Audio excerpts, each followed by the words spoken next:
ملا قلندر یک بچه مقبول داشت، خوشروی بود و نامش دیگه محمد اقبال نام داشت. وزیر یادم آمد اونو دیده بودم، اونو محمد اقبال را باز حساب بچه اونو باز بچه ویرش گرفته گوجه در میمانخانه دیگر مو در توی و در تمام چیزا می بردن و اوجا رقص و بازی میکردن و بعد از او باز کارهای نامشهور قطیش میکردن.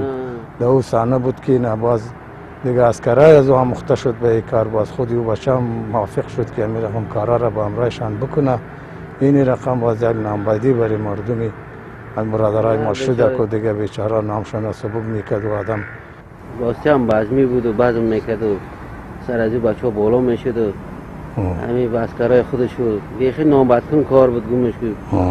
همین نام فامیل افغانستان و تاجیکستان بیخی در کدام توی موی میرفتی؟ البته توی میرفت. چرا اون بچه بازیشان خدا توی میشد دیگه، تنبور چالان بود و بچه بازی بود میرفت بیخی کار نامشهور. همین گفتنش خوب نیست که آدم بگه میره. پدر ازم اگر چند ملا بود